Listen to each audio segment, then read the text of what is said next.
Ya, halo semuanya. Perkenalkan saya Miftah. Kali ini saya mau membahas tentang optimasi SEO untuk Search GPT ya, dan juga untuk Google Search yang sekarang sudah dilengkapi oleh AI atau oleh Artificial Intelligence. Sebagai disclaimer dulu, pembahasan kita di sini adalah pembahasan SEO dengan bahasa yang berusaha untuk saya sederhanakan. Secara khusus ditunjukkan untuk teman-teman UMKM ya. Jadi kita tidak membahas SEO untuk blog, untuk blogger atau untuk AdSense, tetapi kita membahas SEO untuk memasarkan produk, baik produk barang maupun produk jasa. Nah, ini ada tabel perbandingan yang baru saja saya coba untuk cari di ChatGPT. Di sini memang kelihatannya volume pencariannya jauh lebih banyak Google ya, karena Google memang sudah sekian puluh tahun tersedia ya, dan ChatGPT atau Search GPT ini baru-baru naik daun belakangan ini ya, sehingga perbandingannya tentu saja jauh. Namun yang menarik adalah perkembangan dari jumlah pengguna ChatGPT itu sendiri. Jumlah penggunanya ini kan dari yang tadinya 1 juta tiba-tiba naik jadi 30 juta, jadi 100 juta, dan data terbaru dari berbagai sumber ini ada 400-an juta pengguna di bulan Februari, dan diprediksi akan menyentuh 1 miliar pengguna di akhir tahun 2025. Artinya dia perkembangannya akan multiply ya, akan meningkat dan berlipat ganda dari sebelumnya gitu. Nah, itu adalah ChatGPT. Selain ChatGPT, Google sendiri kan juga punya AI, dan sekarang ini semuanya baik Google, kemudian Facebook, Meta itu ya, Facebook, Thread, dan juga Instagram itu juga mengembangkan AI-nya. Lalu TikTok juga punya AI-nya sendiri, YouTube dari Google ini juga punya AI-nya sendiri. Artinya ke depan AI ini akan sangat dominan ya, lebih dominan untuk menampilkan hasil-hasil sesuai dengan kebutuhan user. Nah, sebelum kita melangkah lebih jauh ya, belum itu, dari sekian banyak platform yang tersedia di internet, ada Instagram, ada Facebook, ada Twitter atau X, ada dan lain-lain ini. Seluruhnya akan terus bersaing dari sisi jumlah user. Jadi persaingannya itu yang pertama adalah jumlah penggunanya dulu. Mereka akan berusaha, termasuk kita, kalau kita di online bukan hanya sebagai penikmat tetapi juga sebagai user, entah itu content creator, blogger, atau Anda yang memasarkan produk, tentu akan berebut banyak-banyakan user, banyak-banyakan klien, banyak-banyakan prospek yang ujungnya adalah meningkatkan income. Demikian juga dengan platform tadi, meskipun semuanya itu berawal dari gratis, tetapi mereka juga ada layanan berbayar. Nah, motivasi yang pertama tentu saja meningkatkan jumlah user, termasuk juga startup seperti Grab, atau mungkin Tokopedia, Shopee, dan lain sebagainya. Mereka akan terus-menerus berusaha untuk meningkatkan pertumbuhan jumlah pengguna. Lalu apa setelah jumlah pengguna itu bertumbuh? Tentu saja mereka akan bersaing di sisi waktu, di mana pengguna itu menghabiskan waktu untuk menggunakan aplikasinya mereka. Yang startup misalnya Grab itu juga akan berusaha usernya itu selalu memilih dia gitu. Setiap ada kebutuhan, dia akan berusaha agar usernya itu tidak menggunakan platform lain, tidak menggunakan Maxim atau yang lain. Meskipun satu user bisa punya beberapa aplikasi atau mendaftar di beberapa startup. Demikian juga dengan Instagram, Facebook, TikTok, termasuk Google dan juga ChatGPT. Itu juga sama. Mereka akan berusaha agar usernya itu berlama-lama menggunakan platformnya masing-masing. Nah, itu prinsip dasarnya. Lalu kita meningkat lagi. Lalu apa upayanya agar platform tadi itu membuat penggunanya itu berlama-lama menggunakan mereka. Berlama-lama itu artinya ya seperti yang sekarang sedang kita lakukan ini. Di sini ada ChatGPT. Tentu saja ChatGPT ini pengennya saya itu nggak pakai yang lain. Saya nggak perlu pakai DeepSeek. Menurut ChatGPT kayak gitu. Nah, demikian juga menurut versinya DeepSeek juga gitu. Usernya itu jangan pakai selain DeepSeek, ya pakai DeepSeek aja. Apapun kebutuhannya pakailah platform itu. Nah, sehingga mereka akan bersaing untuk menyajikan apapun yang dibutuhkan oleh penggunanya dengan cepat, dengan mudah, dan seakurat itu. Nah, akurasinya ini loh, keakuratannya ini tentu saja tidak bisa 100%. Jadi baik itu Google, Bing, search, ChatGPT atau DeepSeek, ya tentu saja karena semuanya ini buatan manusia, tentu saja ada sisi lemah, termasuk dari sisi akurasi atau ketepatan jawaban. Dan itu sudah berlangsung dari dulu sampai kapanpun juga nggak akan 100% akurat. Nah, maka ketika ada fenomena seperti ini, ada muncul ChatGPT, kemudian ada fitur SearchGPT, tiba-tiba ada trendingnya sendiri sekarang di ChatGPT ini, SearchGPT ini, lalu nanti di platform yang lain termasuk Google juga sama. Google sekarang juga menampilkan ringkasan hasil pencariannya itu. Nah, bagaimana agar kita sebagai UMKM ya, usaha mikro, kecil maupun menengah, agar tetap eksis, produk kita tetap ditemukan oleh user dimanapun platformnya. Nah, kuncinya adalah ada data. Data yang dimaksud di sini adalah data yang sifatnya publik. Maksudnya publik itu gimana? Publik adalah data yang bisa diakses tanpa orang itu harus login gitu, tanpa orang harus masuk ke situs tersebut. Contoh misalnya kalau kita punya akun Instagram, data publik adalah ketika akun kita itu bisa dibuka tanpa orang harus login gitu, tanpa orang harus follow. Nah, termasuk Facebook dan yang lain ya, itu data-data yang bisa diakses tanpa harus login, maka data itu adalah data publik. Nah, produk kita, produk barang dan jasa itu harus sebanyak mungkin ditemukan di ruang-ruang publik seperti itu. Jangan sampai kalau kita punya produk, akun kita private, Instagramnya kita private. Nah, itu nggak jadi publik gitu kalau di private. Caranya biar dia jadi publik ya harus open gitu. Termasuk kalau kita membuat status di Facebook, di situ ada pilihan bisa dilihat oleh teman, bisa dilihat oleh misalnya ya, kita coba buka di sini. Nah, ketika create post, ini kan ada pilihannya audiens ya, ada yang only me, bahkan hanya bisa dilihat oleh dirinya sendiri. Nah, ini nggak publik.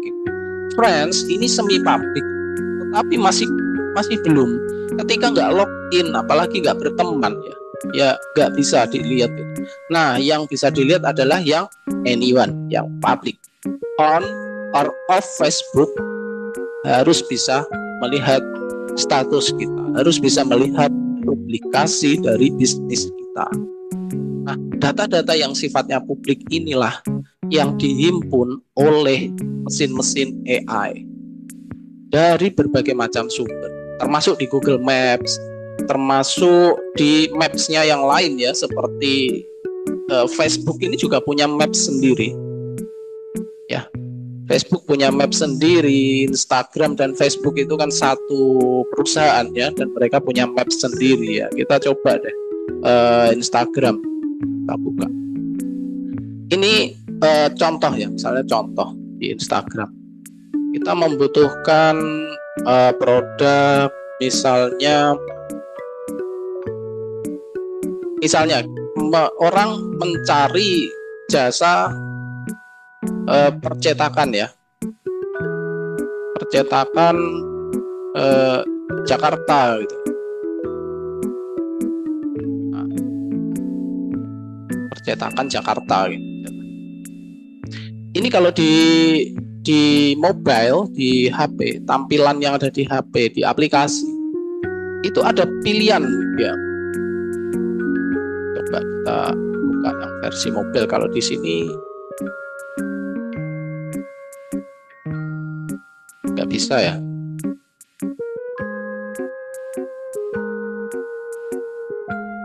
Oke, nggak kelihatan di sini. Kita coba di Facebook aja, Facebook ya.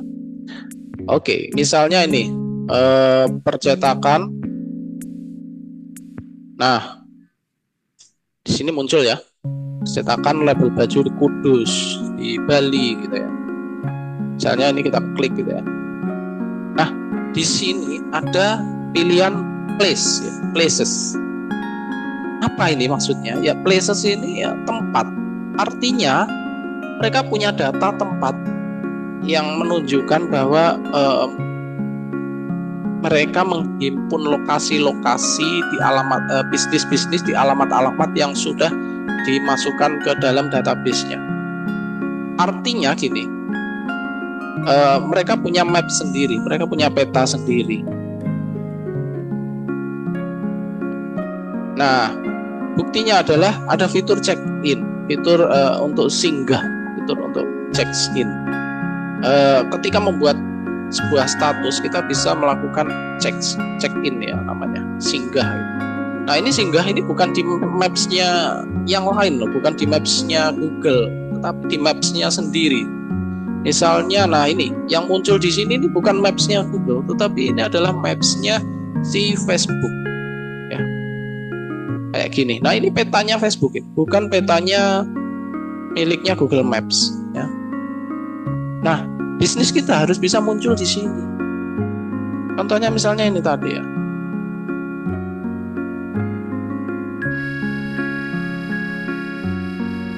Nah, ini harus muncul, harus bisa muncul di sini. Nah, seperti ini contohnya. Itu harus bisa muncul. Nah, nanti di materi yang lain kita bahas ya, gimana biar bisnis kita muncul di maps-nya ini ya. Ini tentu saja ini maps-nya berbeda karena nggak ada aplikasi khusus ya. Biasanya tergabung jadi satu di Facebook dan di Instagram, termasuk di Threads. Nah, jadi sinkron nanti data maps-nya Threads, Facebook sama Meta itu jadi satu. Nah, data-data publik semacam ini contohnya publik itu gini loh. Kalau kita masuk di browser itu ada namanya incognito window. Incognito window ini jendela penyamaran. Artinya apa? Di jendela ini kita dianggap logout seluruh account, clear, tanpa history, tanpa bekas browser sebelumnya gitu. Jadi ini clean, dianggap sebagai pengguna baru gitu di sini. Nah, tanpa login, bisnis harus tetap bisa diakses, produk harus tetap bisa ditemukan oleh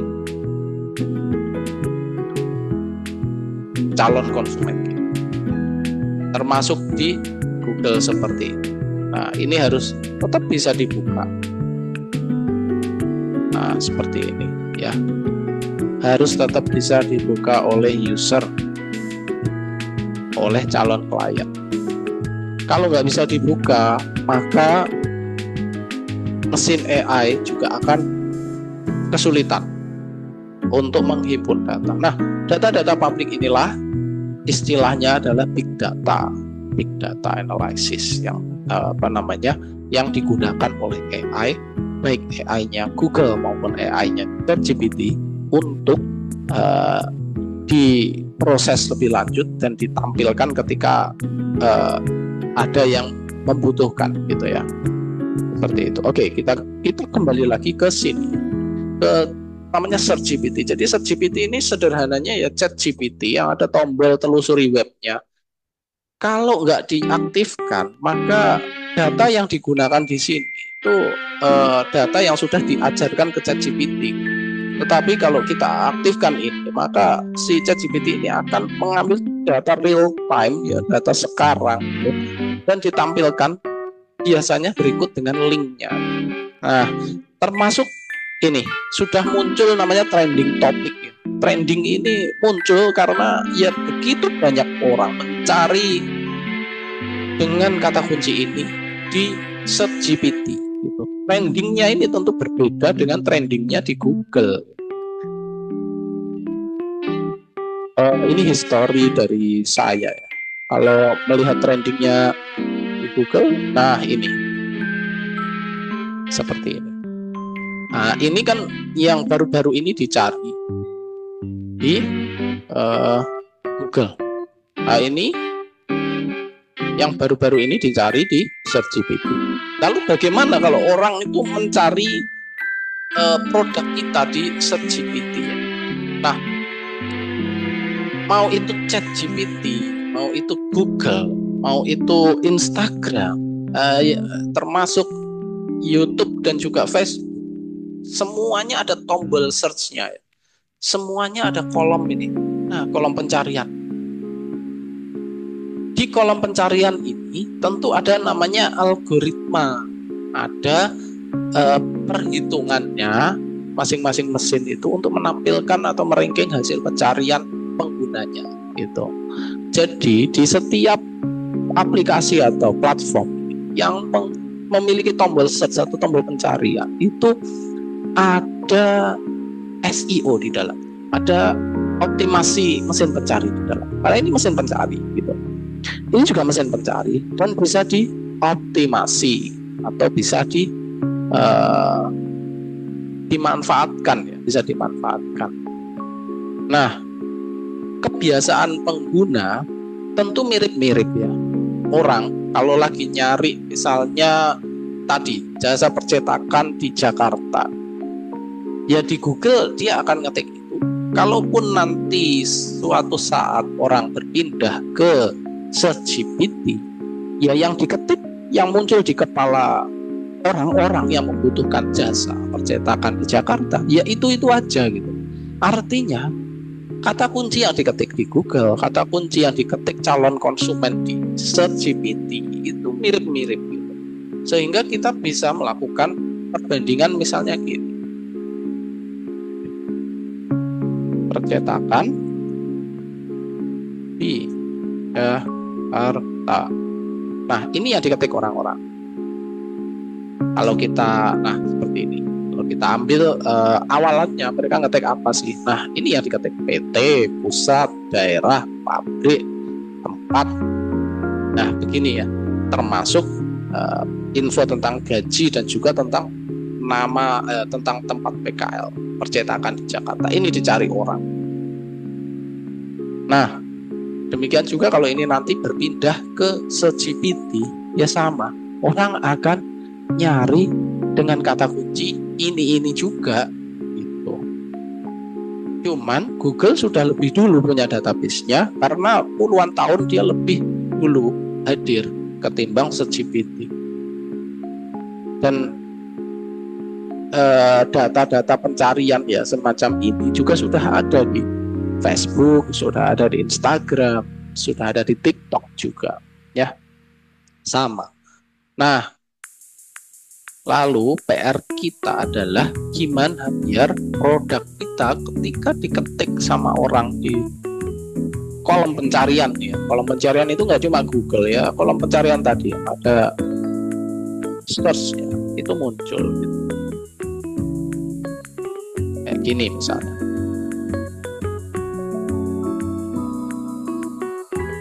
Tempat PKL percetakan di Jakarta. Oh, ini orang nyari tempat PKL.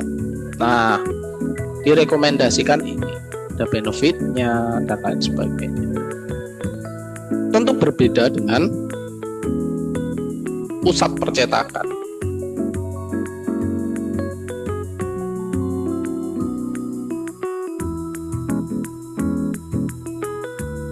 Ini GPT menampilkan namanya kompleks percetakan, ya. Diproses dulu datanya. Maksudnya pusat itu apa? Oh, pusat itu cenderung kumpulan dari sentra gitu ya, atau kumpulan dari banyaknya percetakan di satu lokasi atau di satu area. Nah, ini akhirnya menampilkan beberapa rekomendasi layanan percetakan online. Nah, semacam ini ya. Nah, apakah perusahaan Anda ada di Google Search atau di Search GPT ketika user mencarinya? Nah, silahkan dicoba-coba ya, coba-coba sendiri. Misalnya ini pabrik sekarang, pabrik percetakan di Jakarta. Nah, apakah nanti sama hasilnya?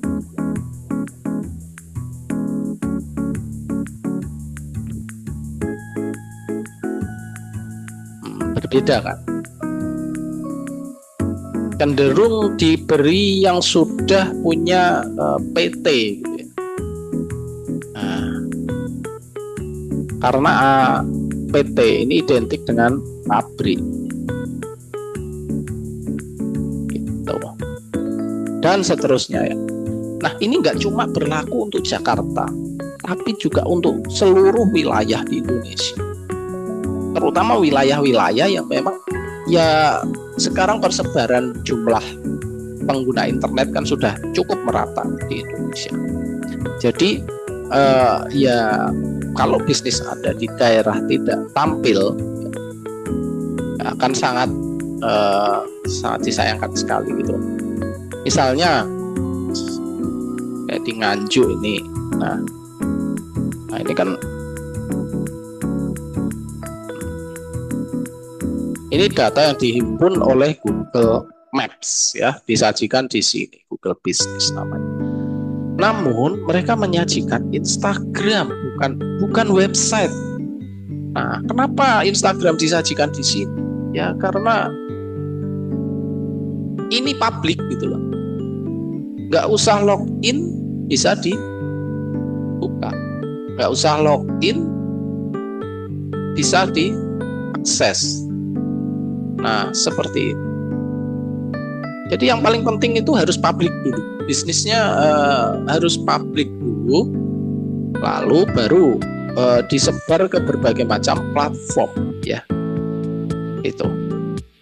Jadi poinnya untuk hari ini itu agar terdata oleh ini Search GPT adalah bisnis kita harus publik dulu. Nah, itu yang pertama poinnya. Poin yang kedua sekarang. Poin yang kedua adalah kita nggak cukup mengoptimasi satu kata kunci atau dua kata kunci, itu nggak cukup. Dan kita jangan membatasi seperti itu. Kita harus mengoptimasi berbagai macam kata kunci ya. Bisa puluhan, bahkan ratusan, atau bahkan ribuan kata kunci yang memang secara hasil riset itu dicari dan sangat memungkinkan dicari atau cukup memungkinkan dicari oleh calon klien kita. Nah, ini sebagai contoh aja, sebagai contoh. Kalau namanya riset kata kunci itu kan di Google Search ya, di Google Search kayak gitu. Nah, ini yang paling gampang. Paling gampang adalah kita ketikkan aja produk kita itu. Nah, ini salah satu contoh sederhana yang ada di Immersa itu ya. Biasanya orang-orang anak-anak SMK atau mahasiswa menemukan PT Immersa sebagai tempat PKL. Tadi ada tempat PKL percetakan. Nah, kalau di Immersa ini tempat PKL untuk menerima magang untuk mahasiswa informatika atau SMK jurusan-jurusan teknik komputer atau rekayasa perangkat lunak semacam itu, atau jurusan pemasaran. Nah, ini gini. Biasanya yang dicari itu tempat PKL di Nah, kayak gini biasanya. Dan ini banyak sekali yang mencari. Nah, tapi ada satu kelompok ya mahasiswa itu, saya tanya mereka nyarinya nggak kayak gini loh. Mereka nyarinya itu UMKM di ya, Kertosono. Jadi lokal sekali, kecamatan. Mereka nyarinya kayak gini. Mereka nyari UMKM di Kertosono gitu. Nah, seperti ini, persis kayak gini nyarinya. Dan mereka nemu ini, tapi mereka nggak menghubungi nomor yang ini. Mereka buka, ya, mereka buka. Lalu muncul logonya Imersa di sini, lalu baru di search Imersanya. Kayak gitu ternyata. Ya. Jadi ini di luar dari apa yang kita optimasi. Ternyata kata kunci semacam ini dicari oleh mahasiswa yang membutuhkan tempat magang, lalu baru kemudian di browsing Imersa itu apa. Nah, akhirnya mereka memutuskan untuk menghubungi dan magang di Imersa kayak gitu ya. Nah, itu di luar prediksi kita ya. Ternyata ada yang seperti itu juga mencarinya. Nah, nanti masih banyak sekali. Artinya apa? Di optimasi SEO itu kita harus pinter untuk melakukan prediksi juga, menebak atau memprediksi atau memperkirakan. Kira-kira kalau orang butuh ini itu apa yang muncul di pikirannya. Nah, biasanya itu kita memetakan itu menjadi 4 ya.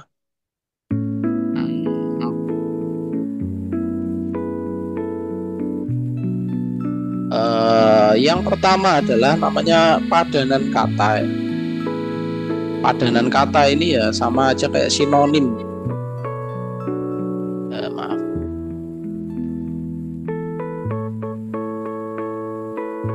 Nomor 2 itu biasanya manfaat. Itu ya, manfaat. Contoh misalnya salah satu produk yang kita pasarkan itu adalah label baju tadi ya. Label baju. Nah, biasanya itu ya label merek untuk kaos gitu ya. Label merek untuk kaos gitu. Label gantung untuk baju atau label akrilik untuk hijab gitu ya. Nah, itu manfaat. Ya, kita memang harus terus-menerus itu melakukan riset, di mana riset itu nggak hanya riset di mesin pencarinya, tapi juga riset pengguna kita itu ngetik apa di ini, klien kita itu ngetik apa di kolom search itu. Manfaatnya padanan kata, kemudian bahasa daerah. Nah, bahasa daerah nomor 4-nya itu bahasa asing. Ya, kalau kita bisa melakukan pemasaran atau ekspor ke negara-negara tetangga, why not gitu loh, kenapa enggak? Karena biasanya yang nyari itu enggak cuma dari Indonesia juga, kadang-kadang juga dari Brunei, dari Malaysia, dari Singapura gitu juga. Nah, label kalau di Indonesia label jilbab ya label jilbab gitu loh. Tapi kalau negara tetangga kita itu label tudung. Nah, label tudung jenama sendiri, label tudung besi, label tudung murah. Ya begini yang ini yang diketik sama pengguna dari negeri jiran. Nah, dan Google-nya bisa google.com atau Google Malaysia. Nah, seperti itu. Lalu ada bahasa daerah juga. Nah, ini tergantung. Kalau tiap daerah itu istilah daerahnya nggak sama, ya otomatis kita harus menyesuaikan, ya. Medan, biasanya Medan, oke, label baju Medan ya, atau label baju Makassar, oke, tetap di sana namanya ya. Nah, tapi untuk produk-produk tertentu biasanya nama tiap daerah itu nggak sama gitu. Ada yang menyebut terompah, sandal terumpah. Ini kan hanya di daerah tertentu menyebutnya terumpah.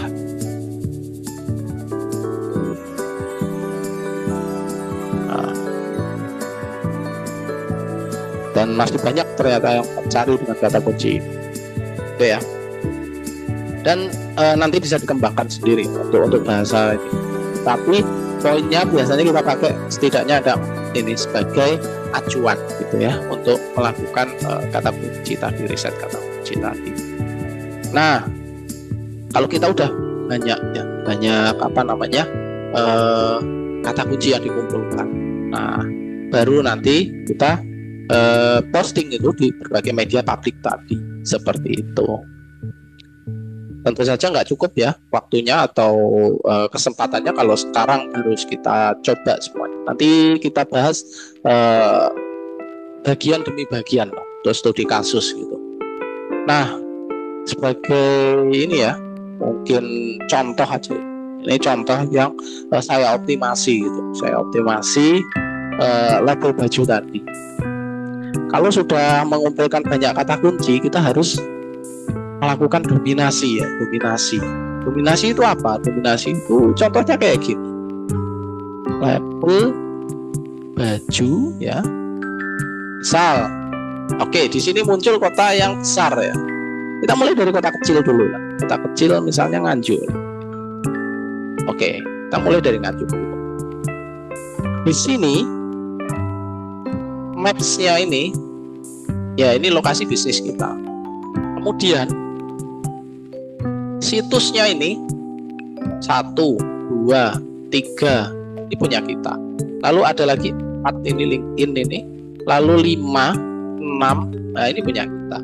Jadi 6 ini punya kita semua. Yang lain baru punya kompetitor. Termasuk maps yang muncul itu punya kita. Nah, ini namanya dominasi. Nanti kalau diteruskan ke halaman berikutnya ya muncul lagi. Buat ini punya kita. Kalau mau membuktikan silahkan di WA, lalu tanya aja apa benar ini punya Imersa gitu.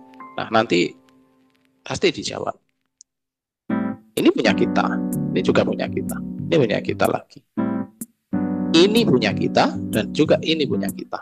Nah, nanti di video berikutnya ya, di video yang lain ya, kita akan bahas kenapa kok bisa didominasi begitu. Logikanya itu kayak gimana sih, nalarnya itu kayak gimana sih, kok bisa mendominasi begitu gitu. Sekarang oke, itu kota kecil ya, sekarang kota yang agak besar lah, misalnya Surabaya. Bukan kota agak besar, ini kota besar ini di apa namanya di Indonesia ya, nomor 2 terbesar di Indonesia. Nah, ini maps punya kita. Lalu 1 ini punya kita. Muncul di sini 1, 2, 3, 4 ya. Dari 6 ini punya kita. Lalu ini punya kita lagi. Ini kompetitor ini punya kita. Ini kompetitor. Dan ini harus bayar yang kayak gitu. Ini kalau diklik maka saldonya sana berkurang. Gitu. Ini punya kita. Ini juga punya kita. Ya. Ini punya kita lagi. Dan seterusnya ya. Diteruskan ya banyak di halaman selanjutnya gitu. Nah, itu satu contoh ya dari Google Search ya. Sekarang di sini kita aktifkan ini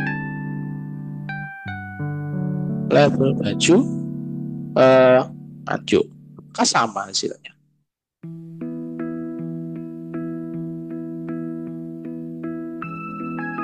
Nah, loadingnya itu masih lebih cepat Google, jadi mikirnya itu lebih cepat Google. Ini terlalu banyak mikir kayaknya si ChatGPT, tetapi dia makin lama ya makin pinter lah. Namanya machine learning ya.